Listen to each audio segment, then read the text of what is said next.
네, 조갑제닷컴의 조갑제 대표 모셨습니다. 어서 오십시오. 예. 오늘 좀 현안부터 좀 짚어보겠습니다. 오늘 새벽에 조태영 전 국정원장이 결국 구속이 됐습니다. 계엄을 알았으면 국회에 보고해야 될 의무가 있는데 그걸 지키지 않았다는 게 가장 큰 이유였던 것 같아요. 자, 이 국정원장이라는 자리는 대통령 직속 부하 아닙니까? 그죠?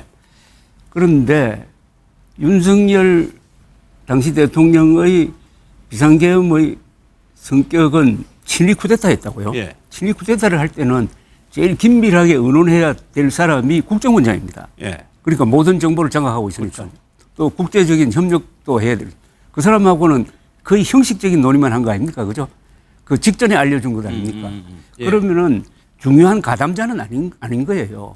그렇다면은 이 국정원은 국방부와 더불어 대한민국을 지키는 안보의 두 개 기구거든요. 그래서 국정원장 구속은 정말 신중하게 해야 됩니다. 그거는 두 가지 메시지가 있습니다. 북한입니다. 우리가 국정원장을 이런 식으로 정권이 바뀌기만 하면 잡아놓고 하면은 북한이 국정원을 얼마나 우습게 보겠습니까? 북한이 남침하지 못한 가장 큰 이유 중에 하나가 한국의 국정원, 그전에는 이름이 안기부, 그전에는 정보부인데 이 사람들이 무서워서 안 한 면도 있다고. 국정원이라는 이 국가정보기관은 권위가 있어야 됩니다. 그리고 국제적인 협력관계입니다. 지금 정보는 어느 나라에 멈춰 있는 게 아니에요. 그러면은 국정원에 대한 외국 정보기관의 신뢰가 있어야 됩니다. 그래야 정보를 서로 나눠요. 이런 CIA나 또는 일본 정보기관이 국정원장이 수시로 잡혀 들어가는 이런 나라의 정보기관과 중요한 정보를 나눌까요? 그런 것까지 고려한다면은 저는 이번에 구속 영장이 기각되기를 바랐어요. 그리고 지금 구속 사유를 보니까 이게 적극적으로 가담했다는 나는 흔적은 없다고 봅니다. 또 한 명이 오늘 황교안 전 총리에 대해서 이제 압수수색이 강제로 진행해도 체포까지 됐습니다. 그 혐의는 어떻게 보세요? 황교안 전 국무총리는 정말 문제적 인물인데요. 지금 이분이 하는 게 우리 국가 이익에 또 참 해를 끼치는 게 몇 가지 있는데 윤석열 당시 대통령의 불법 계엄을 옹호하는 거, 그보다 더 큰 거는 부정선거 음모론자라는 이야기입니다. 부정선거 없잖아요. 가장 공정한 선거를 부정선거라고 몰아가지고 스탑 더 스틸이라는 그런 구호를 써붙여가지고 세계에 한국이 부정선거나 하는 나라라고 바나나 공화국이라고 선전하는데 앞장선 사람 아닙니까? 이분이 국무총리를 넘어서 대통령 권한대행까지 한 사람 아닙니까? 그리고 요새는 또 무슨 정당까지 만들어가지고 거기다가 또 하나 인종적 반중선동을 하고 있잖아요. 부정선거의 배후가 중국이라고 덮어 씌워가지고 인종적, 그러면 이게 우리가 중국하고 적대 관계를 맺자는 이야기인데 이게 다 국가 이익에 맞지 않고 윤석열 전 대통령과 황교안 전 국무총리가 형식상 보수를 대표하는 사람처럼 보이니까 이 두 사람 때문에 한국의 보수가 얼굴을 들 수 없을 정도로 지금 괴멸되고 있는 그 당사자 아닙니까? 그런데 오늘 국민의힘 장동혁 대표 메시지는 황교안 전 총리를 지키자 이런 메시지가 나고 얼마나 적극적으로 할지는 모르겠지만 적극적으로 좀 보호하는 듯한 메시지를 냈거든요. 아니 지키자는 게 그러면은 불법 계엄을 계속 옹호하자는 것이고 부정선거 음모론을 계속 거기에 편성하자는 뜻 아닙니까? 그러면은 그 정당 해산 해달라는 이야기하고 뭐가 다르죠? 왜 그렇게 말도 아닌 이야기를 하는지. 그래서 윤의계인 그리고 황교안 세력이 합쳐가지고 한국에 불러온 위기, 특히 보수 세력에 불러온 위기를 감안한다면은 이번에 황교안 전 총리에 대한 엄정한 법 적용이 필요합니다. 그게 어떤 법을, 다만 이런 게 있어요. 공직선거법에 선거의 자유를 방해한 사람을 처벌하게 돼 있어요. 저는 황교안 씨가 부정선거 계속 선동하면 어떻게 됩니까? 선거를 안 하게 되잖아요. 그죠? 사전투표도 반대했거든. 나는 그 법도 적용 가능하다고 봐요. 예, 예. 알겠습니다. 또 오늘 좀 현안이 많습니다. 김건희 여사가 보석 신청을 했어요. 결과는 아직 나오지 않고 좀 걸릴 것 같은데 윤 전 대통령도 그랬고 김 여사도 그렇고 같은 패턴으로 지금 계속 진행되고 있거든요. 그것도 건강 문제를 얘기하고. 그렇죠. 이 부분은 어떻게 지켜보셨어요? 그 법적으로만 생각한다면은 그런 보석 여부는 건강에 중심을 둬야 되고 그다음에 풀어주었을 때 도망갈 염려가 있느냐 그 두 요소를 가지고 기각 또는 인용을 결정하는 게 맞다고 봅니다. 예. 그러나 이 사건은 워낙 큰 사건이니까 국민들의 정서라는 게 반영되지 않겠습니까?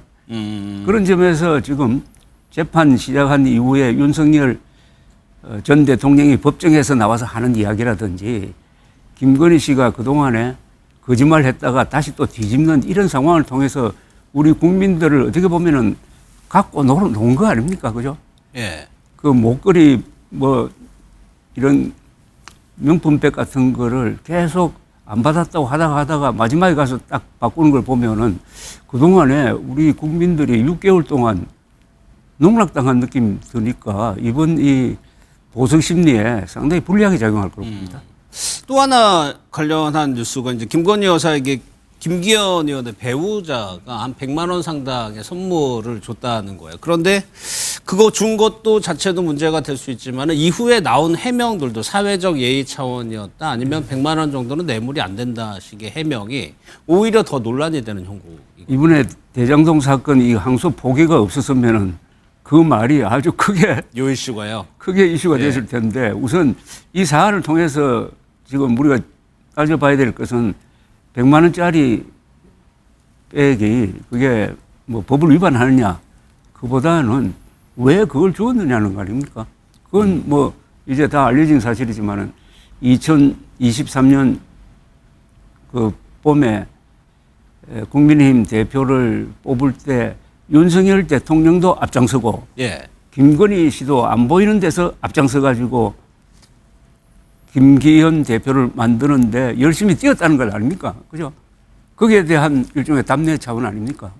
그러면은 이 사안은 엄중한 거죠. 예. 대통령 부부가 나서가지고 그건 법 위반 아닙니까? 공직선거법상의 그 당내 경선에 개입한 것이고 더구나 이 사안에 대해서는 윤석열 검사가 박근혜 전 대통령을 처벌한 경력이 있잖아요. 예. 박근혜 전 대통령이 2016년 자기 친박 후보 몇 사람의 여론조사를 대신해 준 걸로 해가지고 징역 2년 선고를 했습니다. 그 당사자인 윤석열 대통령이 그 법조항을 정면으로 위반하고 당내 경선에 부인과 함께 개입했다. 예. 그러면은 이 정권은 윤석열, 김건희 공동정권이었다 하는 것을 보여주는 거라고 생각합니다. 예. 또 하나의 현안이 이제 대장동 항소 포기 예. 문제입니다. 이 부분에 대해서 대표님이 이재명 대통령의 최대 위기라고 진단을 하셨어요.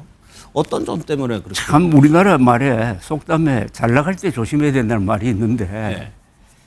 경주 에이펙 대성공했잖아요. 예. 그리고 이재명 대통령 그 직무평가 긍정률이 일주일 사이에 6%포인트 해가지고 63%.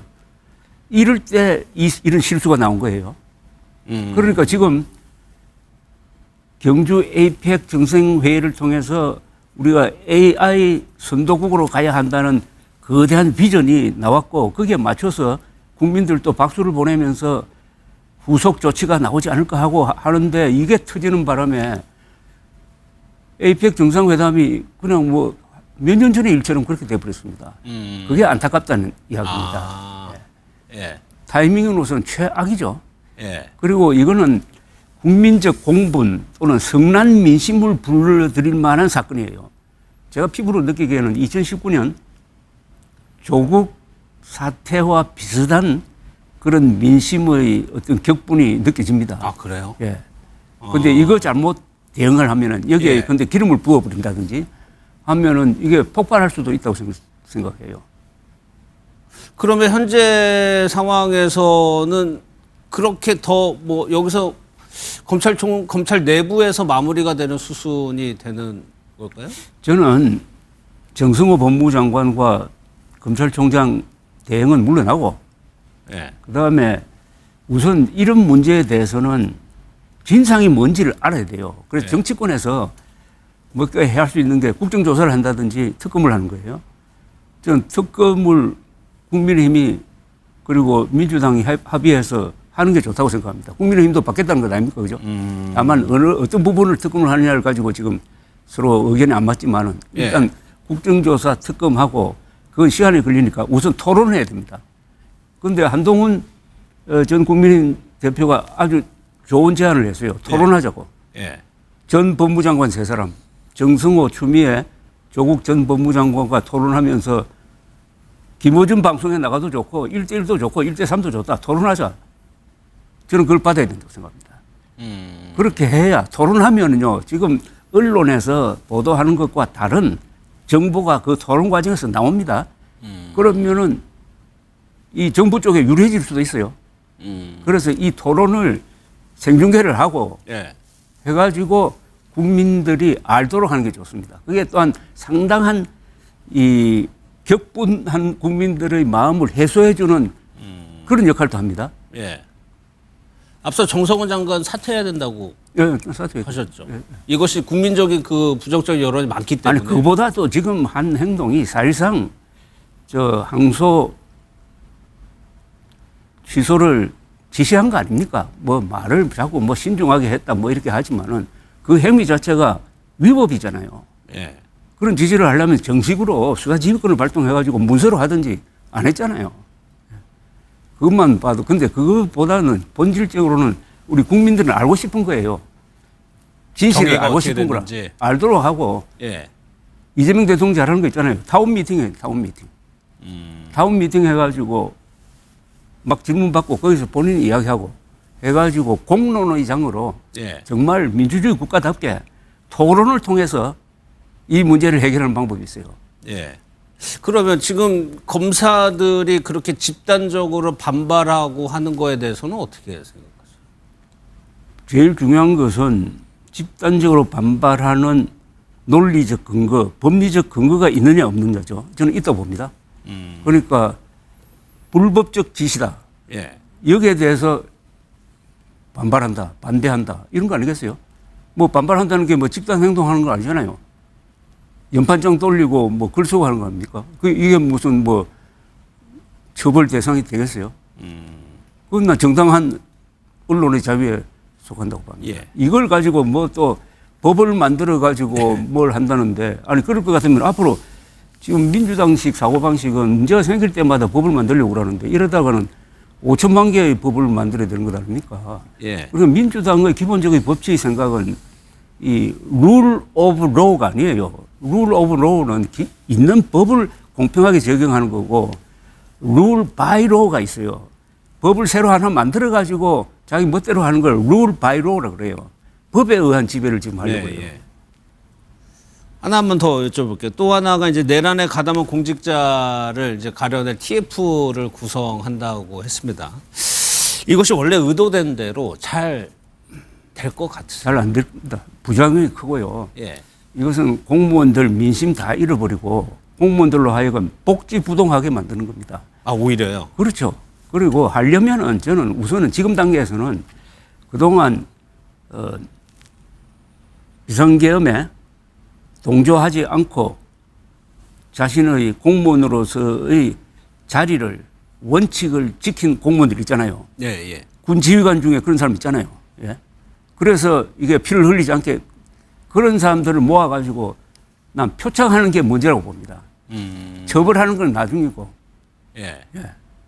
그리고 이게 지금 형사재판이 진행되고 있고 원칙대로 하면 확정 판결이 나오고 난 다음에 그거를 기초로 해가지고 또 특검을 했으니까 수많은 자료가 거기 들어있다가요. 그걸 기초로 해가지고 행정적으로 인사적으로 처벌해야 될 사람을 가리는 게 맞지. 예. 지금 아직도 재판이 진행되고 하는데 당장 시한을 딱 정해가지고 처벌하겠다는 거 아닙니까? 처벌하겠다고 나서면은 그게 제대로 될 리가 있습니까?